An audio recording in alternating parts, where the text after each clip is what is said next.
আসসালামু আলাইকুম। আপনি কি জানেন দুটি রাতের মধ্যে কোনটিকে কোরআনে হাজার মাসের চেয়ে উত্তম বলা হয়েছে? আর কোন রাতটি নিয়ে আলেমদের মধ্যে বিতর্ক রয়েছে? আজকের ভিডিওতে আমরা তুলনা করব শবে বারাত এবং লাইলাতুল কদর। এই দুটি রাতের মধ্যে কোনটি বেশি গুরুত্বপূর্ণ? শেষ পর্যন্ত থাকুন, কারণ আপনার ধারণা সম্পূর্ণ বদলে যেতে পারে। দেখুন ভাইয়েরা ও বোনেরা, আমাদের সমাজে এই দুটি রাত নিয়ে প্রচুর আলোচনা হয়। কেউ বলেন শবে বারাতে সারা রাত ইবাদত করতে হবে, কেউ আবার বলেন এটি বিদআত। অন্যদিকে লাইলাতুল কাদর নিয়ে সবাই একমত যে এটি অত্যন্ত গুরুত্বপূর্ণ। কিন্তু প্রশ্ন হল, কোরআন এবং সহি হাদিসে আসলে কি বলা আছে? আজকে আমরা একদম প্রমাণসহ, রেফারেন্স সহ জানব এই দুটি রাত সম্পর্কে। এই ভিডিওতে আমরা আলোচনা করব প্রথমে শবে বারাত কি এবং এর ভিত্তি কতটুকু শক্তিশালী, তারপর লাইলাতুল কদর এবং কোরআনে এর মর্যাদা, এবং শেষে একটি পরিষ্কার তুলনা। তো চলুন শুরু করা যাক। প্রথমে জানা যাক শবে বারাত আসলে কি। শবে বারাত ফার্সি শব্দ, যার অর্থ মুক্তির রাত। আরবিতে এটিকে বলা হয় লাইলাতুন নিসফি মিন শাবান, অর্থাৎ শাবান মাসের মধ্যরাত। এটি ১৪ই শাবান দিবাগত রাত, যা রমজানের প্রায় ২ সপ্তাহ আগে আসে। আমাদের উপমহাদেশে এই রাতে বিশেষ ইবাদত, হালুয়া রুটি তৈরি, মসজিদে আলোকসজ্জা এসব প্রচলিত আছে। এখন আসি সবচেয়ে গুরুত্বপূর্ণ প্রশ্নে, কোরআনে কি শবে বারাত সম্পর্কে কিছু আছে?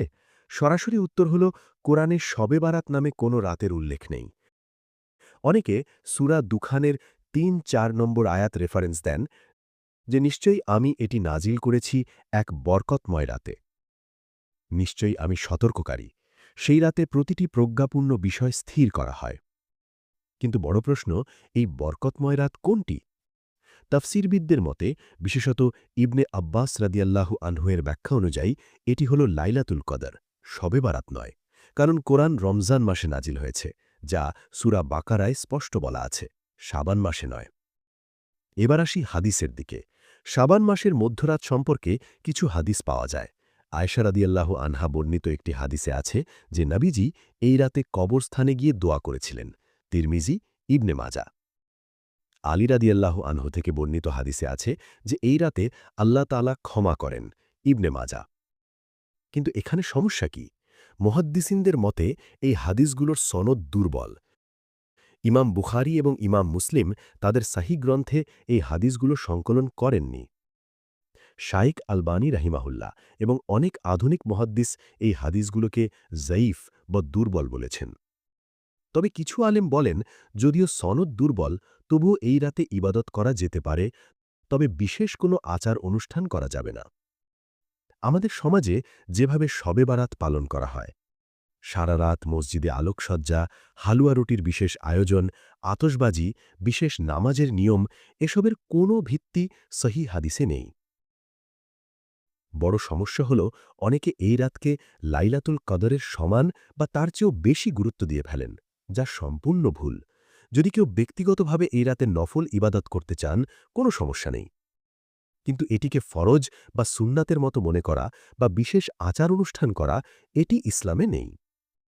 এবার আসি লাইলাতুল কদর নিয়ে। লাইলাতুল কদর অর্থ মহিমান্বিত রাত বা ভাগ্য রজনী। এই রাতের বিশেষত্ব কি? আল্লাহ তাআলা এই রাতে পুরো কোরআন লৌহে মাহফুজ থেকে প্রথম আসমানে নাজিল করেছেন, এবং এই রাত থেকেই নবীজির কাছে কোরআন নাজিল শুরু হয়। লাইলাতুল কদর নিয়ে আল্লাহ তাআলা একটি পূর্ণ সূরা নাজিল করেছেন। চিন্তা করুন, একটি পূর্ণ সূরা শুধুমাত্র একটি রাত সম্পর্কে। সূরা আল কদর, নিশ্চয়ই আমি এটি নাজিল করেছি লাইলাতুল কদরে।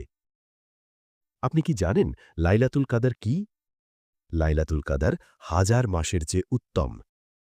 এই রাতে ফেরেশতারা এবং রূহ, অর্থাৎ জিবরাইল অবতরণ করেন তাদের রবের অনুমতিক্রমে, সকল কাজের জন্য। এটি শান্তিময়, ফজরের সূচনা পর্যন্ত। এখানে আল্লাহ সরাসরি বলছেন যে এই রাত হাজার মাসের চেয়ে উত্তম। হাজার মাস মানে প্রায় ৮৩ বছর, অর্থাৎ এই একটি রাতে ইবাদত করলে ৮৩ বছরের ইবাদতের চেয়ে বেশি সোয়াব পাওয়া যায়। এছাড়াও সূরা দুখানেও এই রাতের কথা আছে, যা আগে উল্লেখ করেছি। এবার দেখি সাহিহ হাদিসে কি আছে।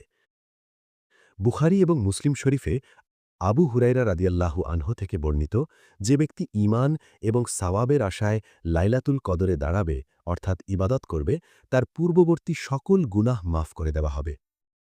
বুখারী এবং মুসলিমে আয়েশা রাদিয়াল্লাহু আনহা বর্ণনা করেন, নবীজি বলেছেন, তোমরা রমজানের শেষ দশকের বিজোড় রাতগুলোতে লাইলাতুল কদর তালাশ করো। তিরমিজি শরীফে আয়েশা রাদিয়াল্লাহু আনহা জিজ্ঞাসা করলেন, ইয়া রাসূলাল্লাহ, যদি আমি জানতে পারি কোন রাতটি লাইলাতুল কদর, তাহলে কি দোয়া পড়ব? নবীজি বললেন, বলবে, আল্লাহুম্মা ইন্নাকা আফুউন তুহিব্বুল আফওয়া ফাআফু আন্নি। হে আল্লাহ, আপনি ক্ষমাশীল, ক্ষমা করা পছন্দ করেন, তাই আমাকে ক্ষমা করে দিন। লক্ষ্য করুন, এই হাদিসগুলো সবই বুখারী এবং মুসলিমে আছে, যা হাদিসের সবচেয়ে নির্ভরযোগ্য গ্রন্থ। এখন প্রশ্ন হল, লাইলাতুল কদর ঠিক কোন রাতে? আল্লাহ তাআলা হিকমার কারণে এটি গোপন রেখেছেন। তবে নাবিজি বলেছেন, রমজানের শেষ দশকে তালাশ করতে, বিশেষত বিজোড় রাতগুলোতে, অর্থাৎ ২১, ২৩, ২৫, ২৭, ২৯ তারিখের রাত। অনেক আলেমের মতে ২৭ রমজানের রাতে লাইলাতুল কদর হওয়ার সম্ভাবনা বেশি, তবে নিশ্চিত নয়। কেন গোপন রাখা হয়েছে? যাতে মুসলমানরা পুরো ১০ রাত ইবাদতে মশগুল থাকে, শুধু একটি রাত নয়। নাবিজি এই দশকে এতটাই ইবাদত করতেন যে তিনি ইতেকাফ করতেন এবং পুরো রাত জেগে থাকতেন। তিনি এই দশকে যতটা চেষ্টা করতেন, অন্য সময় এতটা করতেন না। চলুন এবার একটি সরাসরি তুলনা করি। কোরআনিক ভিত্তি। শবে বারাত কোরআনে সরাসরি উল্লেখ নেই। লাইলাতুল কদর একটি পূর্ণ সূরা, সূরা আল কদর এবং সূরা দুখানে উল্লেখ। হাদিসের ভিত্তি। শবে বারাত কিছু দুর্বল হাদিস আছে, সহি বুখারী মুসলিমে নেই। লাইলাতুল কদর অসংখ্য সহি হাদিস, বুখারী মুসলিম সহ সকল হাদিস গ্রন্থে। সাওয়াবের মর্যাদা। শবে বারাত কোরআন হাদিসের নির্দিষ্ট সাওয়াবের উল্লেখ নেই। লাইলাতুল কদর আল্লাহ বলেছেন ১০০০ মাসের চেয়ে উত্তম। নাবিজির আমল দেখুন। শবে বারাত নিয়ে নাবিজি এই রাতে বিশেষ কোনো সুন্নাত প্রতিষ্ঠা করেননি, সাহাবিদের সাথে কোনো জামাতে নামাজ পড়েননি, কোনো বিশেষ অনুষ্ঠানের আয়োজন করেননি। কিন্তু লাইলাতুল কদর নিয়ে নাবিজি রমজানের শেষ দশকে ইতেকাফ করতেন, পুরো রাত ইবাদতে কাটাতেন, পরিবারের সবাইকে জাগিয়ে দিতেন, বিশেষ দোয়া শিখিয়েছেন। আয়েশা রাদিয়াল্লাহু আনহা বলেন, যখন রমজানের শেষ দশক আসত, নবীজি তার পূর্ণ প্রস্তুতি নিতেন, রাত জাগতেন এবং পরিবারকে জাগাতেন। বুখারী এবং মুসলিম। বড় বড় আলেমদের মতামত। ইমাম ইবনে তাইমিয়া রাহিমাহুল্লাহ বলেছেন, শাবান মাসের মধ্যরাত নিয়ে যে হাদিসগুলো আছে সেগুলো দুর্বল, তবে কেউ যদি ব্যক্তিগতভাবে এই রাতে ইবাদত করতে চায় তাতে সমস্যা নেই, কিন্তু এটিকে বিশেষ রীতি বানানো যাবে না। শাইখ ইবনে উসাইমিন রাহিমাহুল্লাহ বলেছেন, লাইলাতুল কদর হল বছরের সর্বশ্রেষ্ঠ রাত, এতে কোনো সন্দেহ নেই। শাইখ ইবনে বাজ রাহিমাহুল্লাহ বলেছেন, শবে বারাত উপলক্ষে মসজিদে বিশেষ আয়োজন বা সমাবেশ করা বিদাত। স্পষ্ট দেখা যাচ্ছে, আলেমরা লাইলাতুল কদরের গুরুত্ব সর্বসম্মতভাবে স্বীকার করেছেন, কিন্তু শবে বারাত নিয়ে মতভেদ আছে এবং বেশিরভাগ আলেম এর বিশেষ উদযাপনকে সমর্থন করেন না। তো ভাইয়েরা ও বোনেরা, আমরা দেখলাম কোরআন এবং সহি হাদিসের আলোকে লাইলাতুল কদর অতুলনীয়, এটি ১০০০ মাসের চেয়ে উত্তম, এর জন্য পূর্ণ সূরা নাজিল হয়েছে। শবে বারাত নিয়ে শক্তিশালী দলিল নেই, হাদিসগুলো দুর্বল এবং এর বিশেষ উদযাপনের কোনো ভিত্তি নেই। নাবিজি লাইলাতুল কদরের জন্য বিশেষ প্রস্তুতি নিতেন, কিন্তু শবে বারাতের জন্য নেননি। তাহলে উত্তর স্পষ্ট, লাইলাতুল কদর অনেক অনেক বেশি গুরুত্বপূর্ণ। কিন্তু এর মানে এই নয় যে আপনি শাবান মাসে ইবাদত করবেন না, অবশ্যই করবেন। নাবিজি শাবান মাসে বেশি বেশি রোজা রাখতেন, কিন্তু এর সাথে বিশেষ রাত বা অনুষ্ঠানের কোনো সম্পর্ক নেই। আমাদের উচিত রমজান এবং বিশেষত লাইলাতুল কদরের জন্য সারা বছর প্রস্তুতি নেওয়া। আমি আশা করি এই ভিডিওটি আপনার জন্য উপকারী হয়েছে এবং বিষয়টি পরিষ্কার হয়েছে। এখন আমার একটি প্রশ্ন আপনার জন্য। কমেন্টে জানান, আপনি কি এই তথ্যগুলো আগে জানতেন? আপনার এলাকায় শবে বারাত কিভাবে পালন করা হয়? আমাদের উদ্দেশ্য কাউকে খারাপ বলা নয়, বরং সঠিক জ্ঞান শেয়ার করা।